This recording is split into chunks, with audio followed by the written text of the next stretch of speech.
What's up, guys? Welcome to another video of Dev Talks with your host Traven. In this video, we're actually going to be diving into something a little bit different, and it's how so many engineers become CEOs. So without further ado, don't forget to like, comment, subscribe, and share, and we're going to see what they have to say, and I'm going to give my take on it, and let's just dive in. There's one similarity between Amazon and Blue Origin CEO Jeff Bezos, Apple's Tim Cook, Alphabet's Sundar Pichai, AMD's Lisa Su, General Motors' Mary Barra, and NVIDIA's Jensen Huang. These days, the heads of some of the most successful companies in the world have one thing in common. They're engineers. For those who aspire to be CEO of a company one day, getting an MBA, a Master of Business Administration degree, used to be the way to go. But that's not so true anymore. Harvard Business Review used to publish an annual list of the top 100 best performing CEOs. In 2018, they found that for a second year in a row, there were more CEOs with an engineering degree than an MBA, 34 compared to 32. Some had both. Getting an MBA can come with a hefty price tag.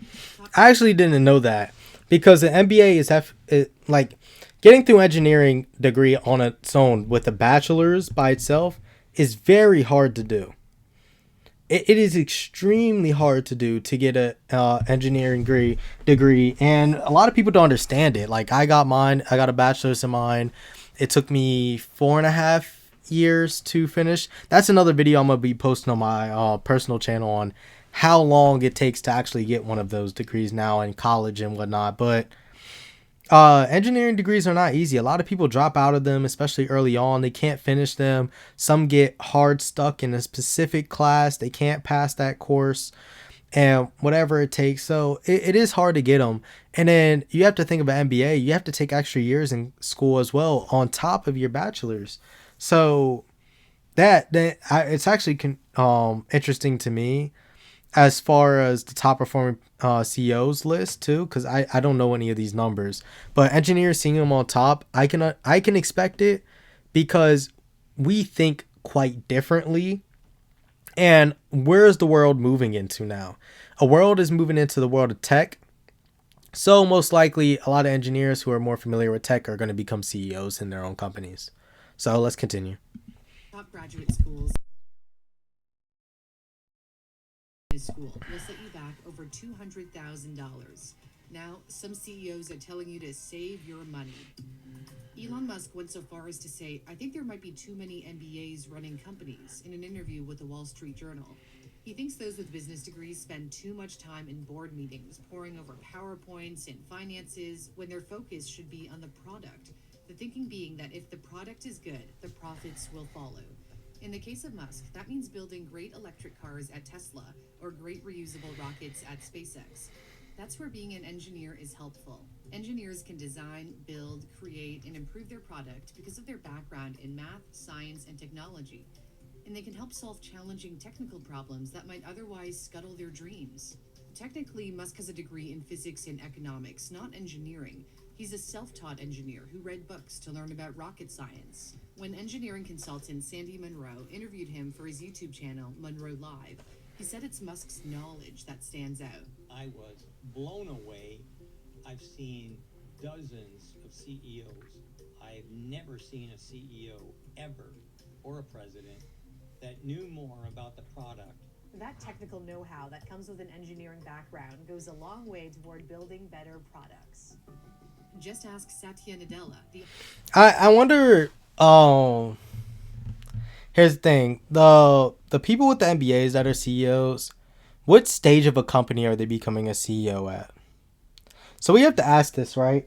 Because they didn't specifically say this, but for me personally, I think it's because a lot of these engineers, they either start their own companies or they're actually very knowledgeable in the aspect of what they're doing, versus an MBA, like trying to get into a field that you're not particularly 100% everything in the ins and outs or whatever. It really depends on what kind of opportunity a person gets and what they're trying to focus on.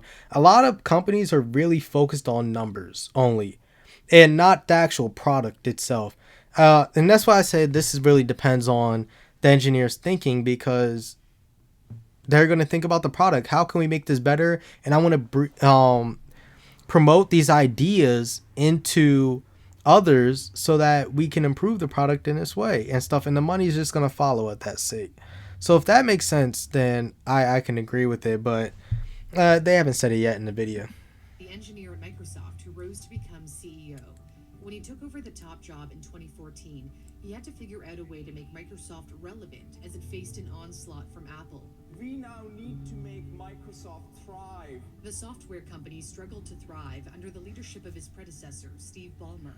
Its products were far from revolutionary. The Surface was a response to the iPad, the Windows Phone an answer to the iPhone.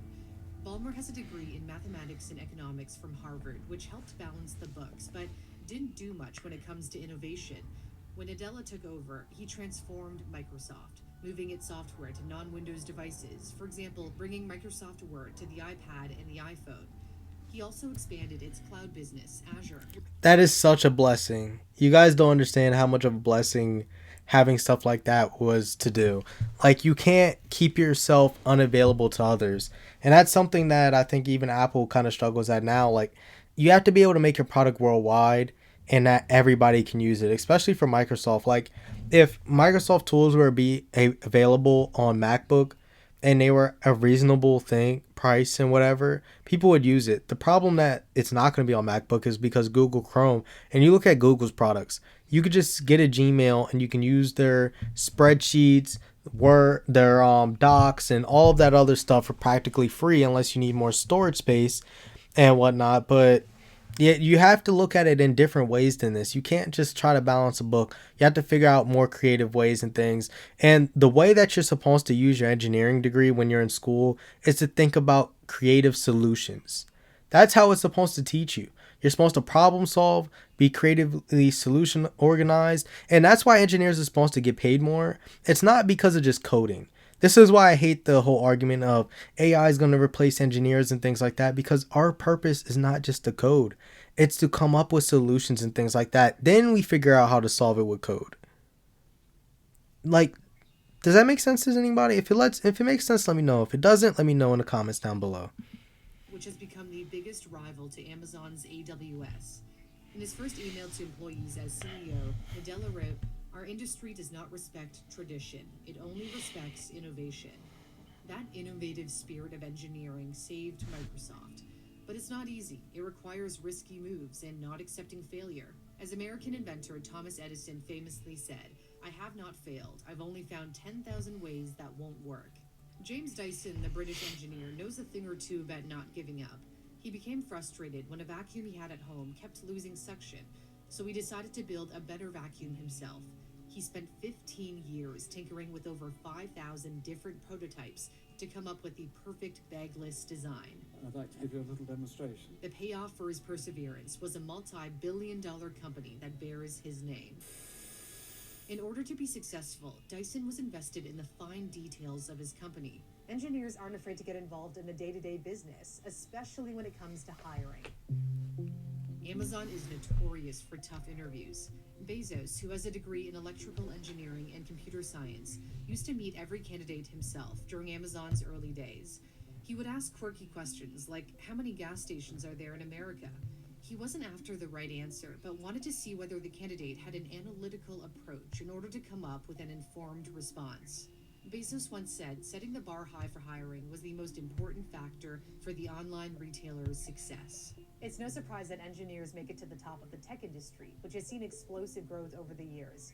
But they're also doing well at non-tech companies. Like Jeffrey Sprecher, the CEO of the holding company that owns the New York Stock Exchange.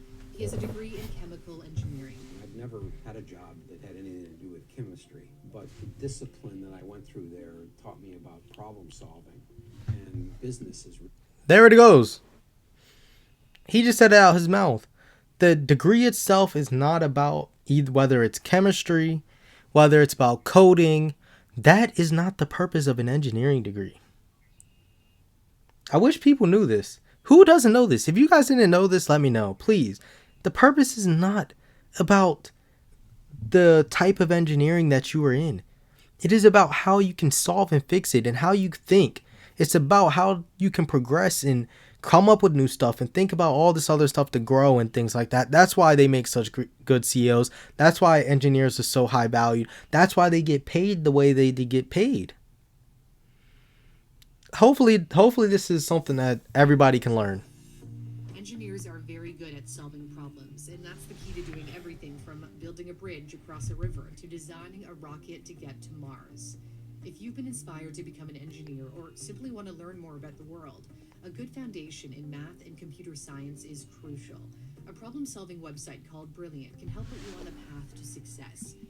All right, this is some ad stuff. So, once again, let me know what you guys think down in the comments down below. I'm really actually curious to what all of you guys think. What do you think can come from engineers being CEOs? Do you agree about the mindset and everything when it comes down to, hey, like, who is more willing to be a CEO? What kind of mindsets do CEOs need to have? You look at the type of people who are at the top, who make better decisions and whatnot, who can actually run companies properly the right way, and what is the right mindset to go about it and things, and all of that. Let me know what you guys think in the comments down below. Don't forget to like, comment, subscribe, and share. I really think engineers are really on top as far as the most valuable people who graduate college, and it's the most valuable degree that's in college besides health when it comes in regard of like doctors and nurses and things like that, because that's a whole other aspect of life that's really extremely important, mind you. We don't want to make them think that seem like they're not, because they are extremely important. But let me know what you guys think down in the comments down below. Don't forget to like, comment, subscribe, and share. If you want to request any videos or anything, email me at devtalkspod@gmail.com. Link will be in the description down below or on my channel. And if you want to see other videos like this, one should be popping up right about now. Without further ado, peace. See y'all next time.